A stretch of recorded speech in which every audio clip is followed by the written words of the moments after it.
2019 ഹരിയാന ലോക്സഭാ ഇലക്ഷനിൽ 10ൽ 10 സീറ്റ് നേടിയത് BJP ആയിരുന്നു. എന്നാൽ ഈ കഴിഞ്ഞ ലോക്സഭാ തെരഞ്ഞെടുപ്പിൽ BJPക്ക് 5 സീറ്റുകൾ നഷ്ടപ്പെട്ട് സീറ്റെണ്ണം പകുതിയായി കുറഞ്ഞു. ഒരു സീറ്റ് പോലും 2019 നേടാത്ത കോൺഗ്രസ് 5 സീറ്റുകൾ നേടി ശക്തമായ തിരിച്ചുവരവാണ് നടത്തിയത്. ഏതാണ്ട് 3-4 മാസത്തിനുള്ളിൽ ഹരിയാനയിൽ നിയമസഭാ തെരഞ്ഞെടുപ്പ് നടക്കുകയാണ്. ഈ അവസരത്തിൽ അവിടുത്തെ നിയമസഭാ തെരഞ്ഞെടുപ്പിന്റെ ഒരു പുതിയ സർവേ പുറത്തു വന്നിരിക്കുന്നു. പോൾ ട്രാക്കറിന്റെ ഹരിയാന അസംബ്ലി സർവേ ഫലമാണ് പുറത്തു വന്നിരിക്കുന്നത്. ഈ സർവേ നടത്തിയത് മെയ് 5-നും ജൂൺ 15-നും ഇടയ്ക്കാണ്. ഇതിന്റെ സാമ്പിൾ സൈസ് 1,25,451 അതായത് വലിയൊരു സാമ്പിൾ സൈസ് ഉള്ള സർവേയാണ് എന്നർത്ഥം.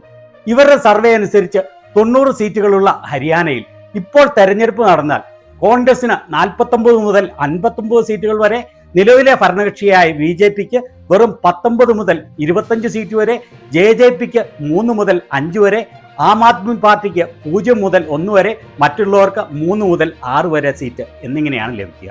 ഇതനുസരിച്ച് ഓരോ പാർട്ടിക്ക് കിട്ടുന്ന വോട്ട് ശതമാനം ഇങ്ങനെയാണ്: കോൺഗ്രസ് 43%, BJPക്ക് വെറും 33%, JJPക്ക് 11%, ആം ആദ്മി പാർട്ടിക്ക് 1%, മറ്റുള്ളവർക്ക് 14%. അതായത് കഴിഞ്ഞ തെരഞ്ഞെടുപ്പിൽ 40 സീറ്റ് ലഭിച്ച BJP അതിന്റെ പകുതിയിൽ താഴെ സീറ്റുമായി തകർന്നടിയുമെന്നാണ് ഈ സർവേ പറയുന്നത്. എന്നാൽ അന്ന് 31 സീറ്റുകൾ ലഭിച്ച കോൺഗ്രസ് ഇപ്രാവശ്യം അത് ഇരട്ടിയാക്കി 3-2 ഭൂരിപക്ഷം നേടാനുള്ള സാധ്യതയാണ് ഈ സർവേ പറയുന്നത്.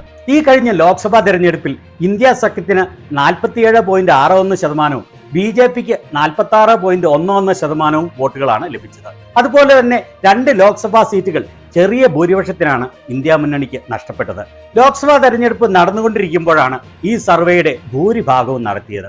ഇപ്പോഴത്തെ സ്ഥിതിയിലായിരുന്നുവെങ്കിൽ ഇന്ത്യ മുന്നണിക്ക് 70-ന് മുകളിൽ സീറ്റുകൾ ലഭിക്കുമെന്ന് ഉറപ്പാണ്. കഴിഞ്ഞ ലോക്സഭാ തിരഞ്ഞെടുപ്പോടെ ഉത്തരേന്ത്യയിൽ കോൺഗ്രസിനും ഇന്ത്യ മുന്നണിക്കും വലിയ ഉയർത്തെഴുന്നേൽപ്പാണ് ഉണ്ടായിരിക്കുന്നത്. ഇനി ഓരോ ഉത്തരേന്ത്യൻ സംസ്ഥാനങ്ങളായി BJPക്ക് നഷ്ടപ്പെട്ടു തുടങ്ങുമെന്ന് ഉറപ്പാണ്. UPയിൽ പ്രധാനമന്ത്രിയായി മോദിയോ രാഹുലോ എന്ന് ചോദിച്ച് നടത്തിയ സർവേയിൽ മോദിയെ കടത്തിവെട്ടി രാഹുൽ മുൻപിൽ വന്നത് നമ്മൾ കണ്ടതാണ്. മോദിക്ക് 32-ഉം രാഹുലിന് 36-ഉം.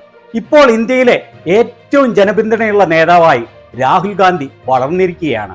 മോദിയുടെ 3 ഇരട്ടിയിലധികം ഭൂരിപക്ഷമാണല്ലോ രാഹുൽ ഗാന്ധിക്ക് UPയിൽ ലഭിച്ചത്. അങ്ങനെ മോദിയുടെ പതനം അതിവേഗത്തിൽ ആസന്നമായിരിക്കുന്നു.